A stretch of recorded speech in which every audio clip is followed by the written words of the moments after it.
ناظرین گرامی، آج ہم جس موضوع پر بات کرنے جا رہے ہیں اس کا تعلق ایک ایسے عجیب و غریب تہوار سے ہے جس کے متعلق آپ نے یقیناً پہلے کبھی نہیں سنا ہوگا۔ روشن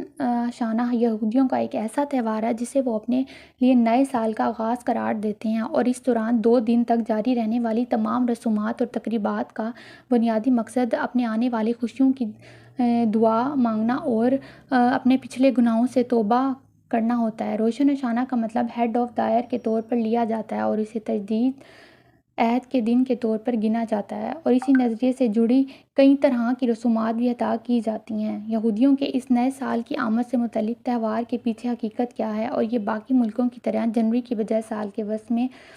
کیوں منایا جاتا ہے، اور ان 2 دنوں کے دوران یہودی اپنے کون سے مذہبی رسومات ادا کرتے ہیں، یہ جاننے کے لیے ویڈیو کو آخر تک ضرور دیکھیے گا۔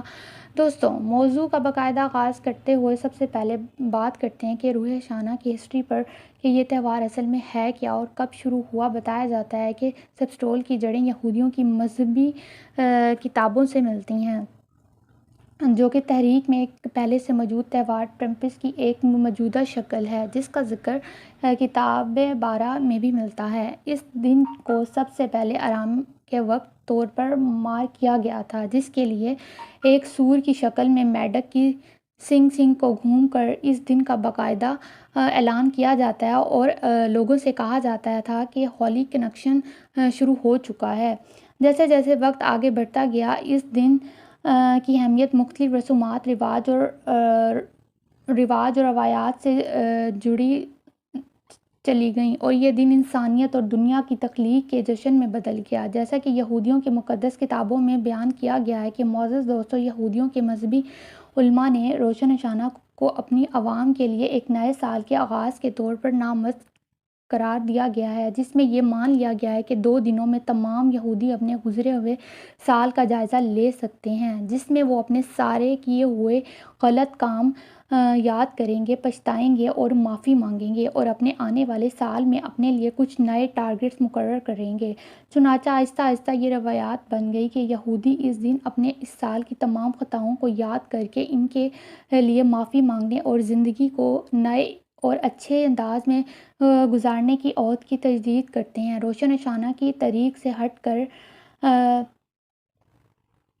اب آپ کو بتاتے ہیں چلے کہ یہودیوں کے لیے یہ تہوار ہر سال ستمبر یا اکتوبر میں آتا ہے، جو کہ نئے چاند کو دیکھنے کے ساتھ ہی شروع ہو جاتا ہے، اور اس سلسلے میں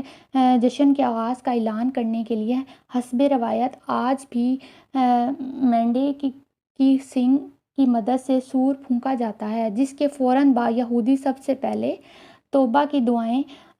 مانگنے کے لیے اپنی عبادات گاہوں کا رخ کرتے ہیں۔ 2 دنوں کے لیے تمام قسم کے کاموں سے گریز کیا جاتا ہے، اور صرف اس تہوار کی رسومات اور روایات پوری کرنے میں وقت گزارا جاتا ہے۔ اس تہوار کی چند مقبول رسومات میں سب سے زیادہ مقدس سمجھی جانے والی رسم ندی کے کناروں پر چلنا اور ساتھ ساتھ توبہ کی دعائیں مانگنے جاتا ہے۔ اس دوران روٹی کے ٹکڑے بھی ساتھ ساتھ دریا میں پھینکے جاتے ہیں، جنہیں علامتی طور پر گناہوں کو دور کرنے کا ایک ذریعہ سمجھا جاتا ہے۔ ناظرین، اس تہوار کے دوران چند مخصوص قسم کے کھانے بھی عبادت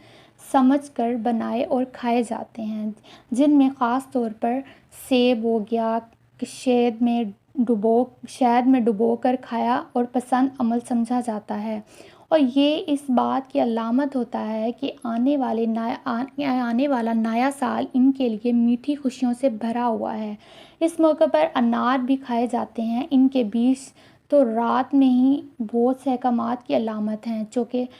روشن شانہ ستمبر کے وقت سے لے کر اکتوبر کے آخر تک کسی بھی تاریخوں میں اس کا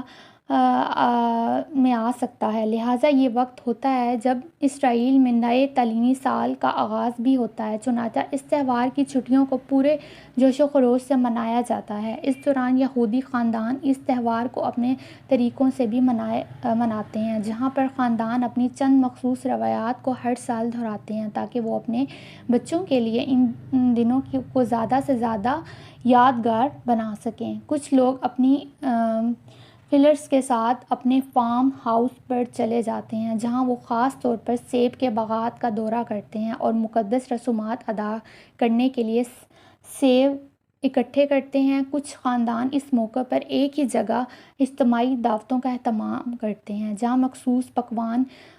بنایا اور کھائے جانے اور دعوتوں میں زیادہ تعداد میٹھے کی ہوتی ہے۔ پورا خاندان ایک جگہ جمع ہو کر ان کھانوں سے لطف اندوز ہوتے ہیں اور پھر اپنے قریب کے دریا جھیلوں کا رخ کیا جاتا ہے، جہاں وہ اپنے اجتماعی واک کے دوران روٹی کے ٹکڑوں کو پانی میں پھینکنے کی رسم بھی ایک ساتھ ادا کرتے ہیں۔ اس دوران خاندان کے چھوٹے چھوٹے بچوں سے بھی یہ رسم ادا کروائی جاتی ہے، جس میں انہیں بھی اپنی غلطیاں یاد کرنے کا کہا جاتا ہے۔ اس پریکٹس سے بچے نہ صرف اپنے مذہبی رسومات سے واقفیت حاصل کرتے ہیں بلکہ ان کی اہمیت کو بھی سمجھتے ہیں۔ اس سلسلے میں ایک اور دلچسپ عمل جو یہودی اس تہوار کا ایک حصہ سمجھ کر کرتے ہیں وہ یہ ہے کہ تقریباً ہر خاندان اپنے گھروں کے باہر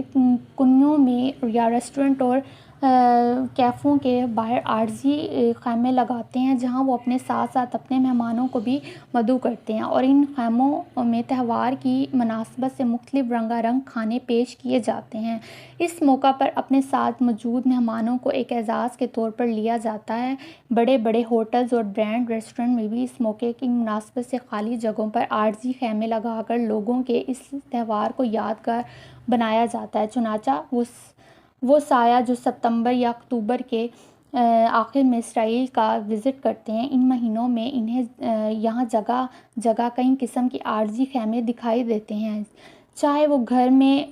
ہوں بلکہ نیا یا ریسٹورنٹ۔ پیارے ساتھیوں، جس طرح ہم مسلمان ایک دوسرے کو عید مبارک دیتے ہیں، کارڈز بھیجتے ہیں، اور اب آج کل جو ہے میسیجز اور فون کالز کے ذریعے مبارکباد کے پیغامات بھیجے جاتے ہیں۔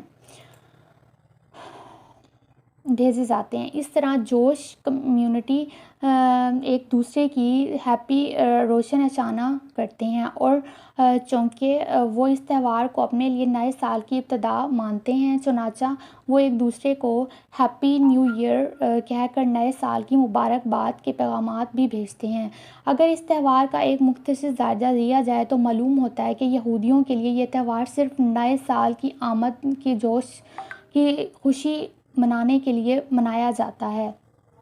بلکہ ان کے لیے یہ ایک تجدید عہد کا دن منایا جاتا ہے، جس میں وہ اپنے پچھلے پورے سال کا جائزہ لیتے ہیں اور اپنی غلطیوں پر نظر ڈالتے ہیں اور توبہ کا اہتمام کرتے ہیں، اپنی عبادت گاہوں سے اجتماعی دعائیں اور عبادات کرتے ہیں۔ اس کے علاوہ اپنے آنے والے پورے سال کے لیے نئے سرے سے خود کو تیار کرتے ہیں اور اپنے معاشرے کے لیے ایک کارآمد شہری بننے کے سفر نئے سرے سے شروع کرتے ہیں۔ جی تو معزز دوستو، یہ تو ہماری آج کی ویڈیو۔ اس حوالے سے آپ دوستوں کی رائے کیا ہے؟ کہتے ہیں کہ کمنٹ کر کے ہمارے ساتھ شیئر ضرور کیجیے گا۔ انشاءاللہ آپ سے ملاقات ہوتی ہے اب میری اگلی ویڈیو میں، تب تک آپ اپنا خیال رکھیے گا، ڈھیروں سارا خیال رکھیے گا۔